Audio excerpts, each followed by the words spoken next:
Hello, my name is Danielle Alexander, and for this week's video recording, we were given 3 articles to read.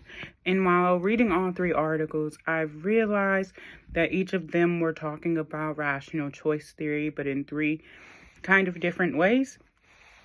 What rational choice theory is, it basically explains human behavior as a result of rational decision making, and it kind of weighs the cost benefit of the decision that you're trying to make.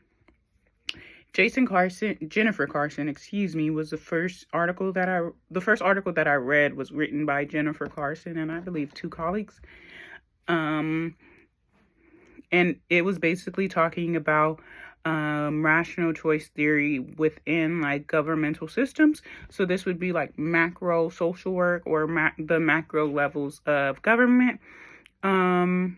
Also, it basically talks about how it's not just rational choice theory isn't just for individuals. It can also be used to make decisions on governmental levels. And then the second article is written by Kyle Thomas. Rational choice theory. He's basically saying that rational choice theory doesn't include the social structure or environmental or communities in order to make these decisions. So, and then for the third article, it was by Tibor Rutter.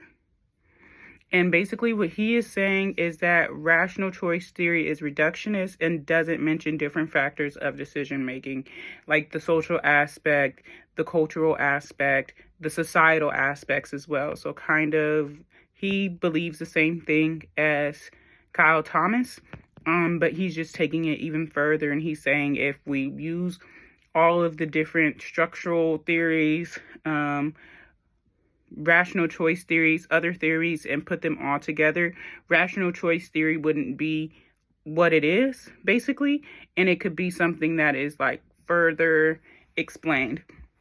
After reading these articles and thinking about it, I don't know who I agree with.